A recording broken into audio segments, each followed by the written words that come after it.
Good day, everyone. So we are Group 6. Members of Group 6 include yours truly, Monique Eloisa Joy Picodera, Maria Abigail Sanandron, Carice Bernadette Binsol, and Svetlana Yadhira Agote. Ano, sino, paano? Bakit, kailan, saan? Mga tanong ni Juan, bigyan ng kasagutan. Saan nanggaling? Bakit may ganun? Positibo, negatibo, o kultura daw yun? I wonder. Sinong gumawa? Sino ba talaga gumawa? Paano nagsimula? Oo nga. Iba't ibang paniniwala. Dami kasi. May basihan ba o wala? I wonder. Bigyan ng linaw. Hanapan ng sagot. Alamin ang totoo. Ituwid ang baluktot. I wonder.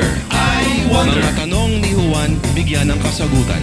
I wonder. I wonder. Mga tanong ni Juan, bigyan ng kasagutan.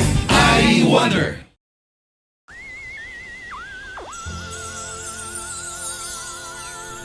Matatandaang sa kwentong Juan Tamad ay pinapakita ang pagkatamad ni Juan.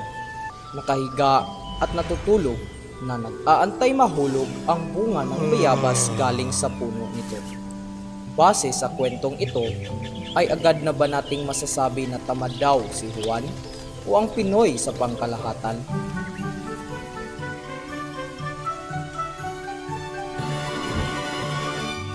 I wonder, para kay Juan, tamad nga ba si Juan sa kasalukuyan? Based on experience, I am also that kind of person na manya na habit.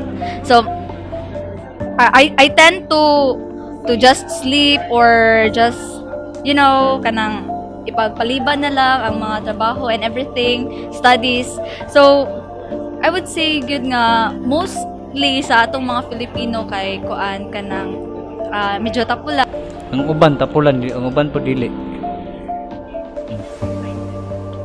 Oh, kaning naay mga Pinoy nga gusto lang ganing nasa yahay, napoy uban nga maningkamot jud.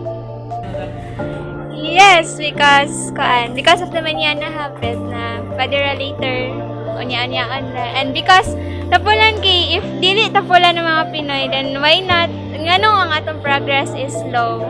Ay Filipinos kay dili sila tapulan kasi in the first place we are known to be hardworking, and one of our national symbols nga kay Carabao, which represents how hardworking Filipinos are. Generally, but motto ko that Filipinos have indolence good kay Spaniards time pa lang good kay they were labeled indolence bitaw. So yes, panggod karon kanang gusto nila nga nalian, ingunana bitaw karon nagsalig na sa gobyerno, halos ang gobyerno nay kunang tanan sa mga pero dili na siya dapat dapat kita yun mismo may kuwan sa tong kaugalingon, makita tayong trabaho, inana ba. So with regards to Juan Tamad, it's a very bad generalization according to towards Filipinos, because it's not all that is tamad.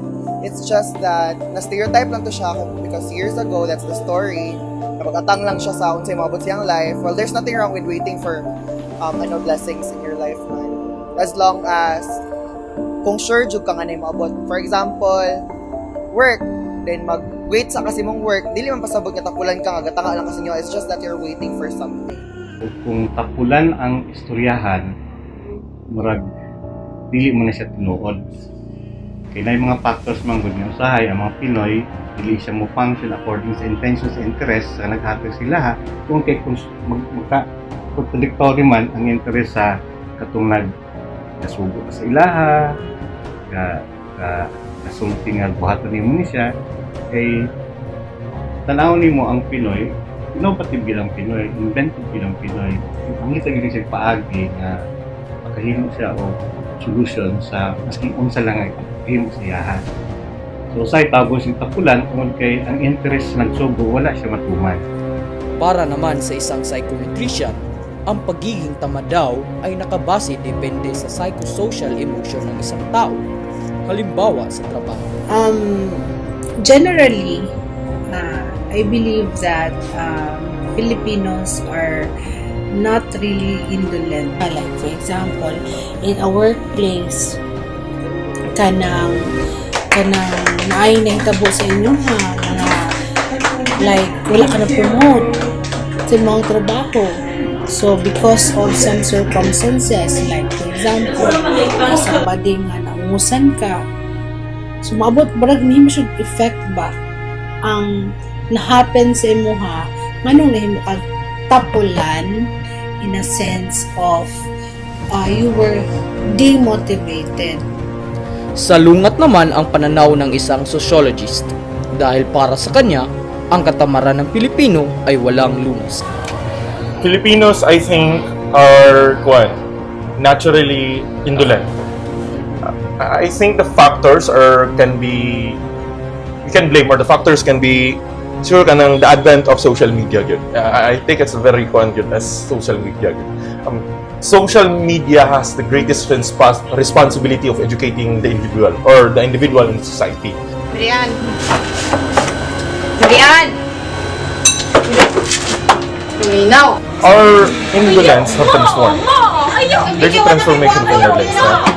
To such manner na i-excuse na to atong self from the real world while using social media siguro. Using social media as an escape to facilitate the problems of the real world. Is nature versus nurture. Are we born indolent or are we nurtured to be indolent? According to Rizal, we are not born indolent. As a race, we are not an indolent people. We are just nurtured for 300 years of colonization by the Spaniards to be indolent. Kaya nga patuloy na ipinaglalaban ni Rizal ang edukasyong walang diskriminasyon sa Pilipinas para sa mga Pilipino. Dahil para sa kanya, ito ang solusyon upang matigil ang kamangmangan at katamaran ng mga Pilipino.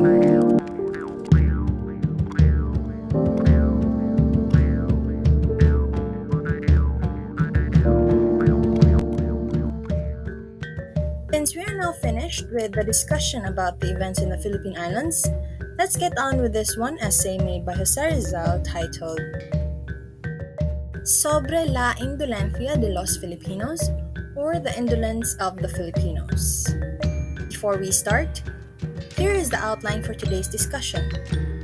We are to start with the introduction.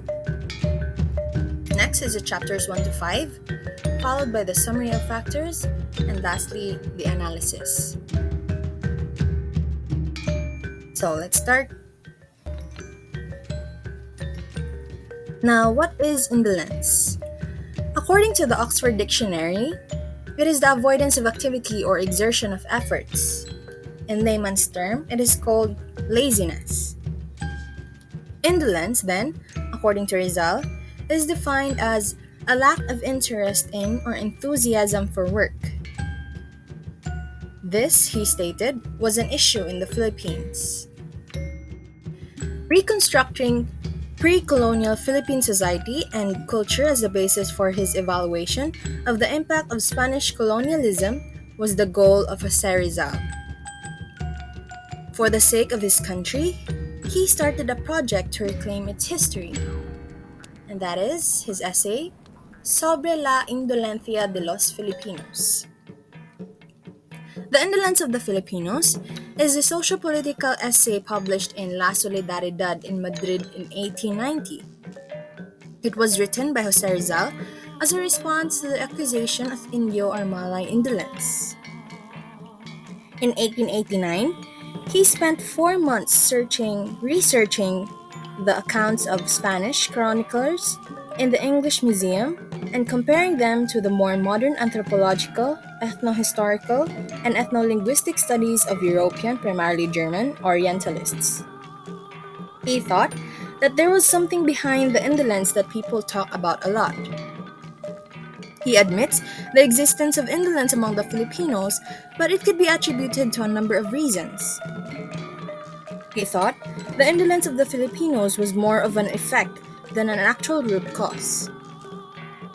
He traces its causes to factors such as the climate and social disorders. He defends the Filipinos by saying that they are by nature not indolent, because in fact, even before the arrival of Spaniards, Filipinos have been engaged in economic activities such as agriculture and trade. The phenomenon of indolence of Filipinos resulted from the social and historical experience under the Spanish rule. Indolence, therefore, has more deeply rooted causes such as abuse and discrimination. So, Mr. Charles Derbyshire, of who put Rizal's great novel Noli Me Tangere and its sequel El Filibusterismo into English as The Social Cancer and the Reign of Greed, besides many minor writings of the greatest man of the brown race, has again rendered a similar service for La Indolencia de los Filipinos or La Indolencia or Sobre La Indolencia de los Filipinos in the following pages, and with that same fidelity and sympathetic comprehension of the author's meaning which has made possible an understanding of the real Rizal by English readers. Notes by Dr. James A. Robertson, who is a librarian of the Philippine Library and co-editor of the 55-volume series of historical reprints called The Philippine Islands in 1493 to 1898. So comprehensive are they, show the breadth of Rizal's historical scholarship, and that the only error mentioned is due to using a faulty reprint where the original was not available, indicates the conscientiousness of the pioneer worker. The frontispiece shows a hurried pencil sketch of himself, which Rizal made in Berlin in the spring of 1887, that Prof. Blumentritt, whom then he knew only through correspondence, might recognize him at the Late Meritz railway station when he should arrive for a proposed visit. The photograph from which the engraving was reproduced came 1 year ago, the Christmas greetings of the Austrian professor whose recent death the Philippine Islands, who knew him as their friend and Rizal's, is mourning. The picture perhaps deserves a couple of comments. As a child, Rizal had been trained to rapid work, an expertness kept up by practice, and the copying of his own countenance from a convenient nearby mirror was but a moment's task. Yet, the incident suggests that he did not keep photographs of himself about, and that he had the Cromwellian desire to see himself as he really was, for the Filipino features are more prominent than in any photograph of his extent. The essay itself originally appeared in the Filipino Fortnightly Review, as mentioned earlier, La Solidaridad of Madrid, in 5 installments, running from July 15 to September 15, 1890.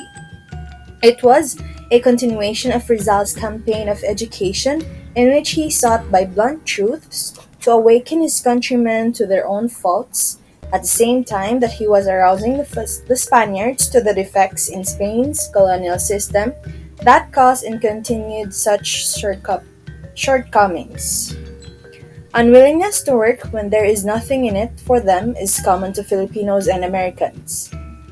For Thomas Jefferson admitted that extravagance and indolence were the chief faults of his countrymen. Labor-saving machinery has made the fruits of Americans' labor in their land of abundance afford a luxury in living not elsewhere existing. But the Filipino, in his rich and not overpopulated home, shutting out as we do Oriental cheap labor, may employ American machinery and attain the same standard. The possibilities then for the prosperity of the population put the Philippines in the New World, just as their discovery and their history grouped them with the Western Hemisphere. Now let's move forward to the chapters of the essay.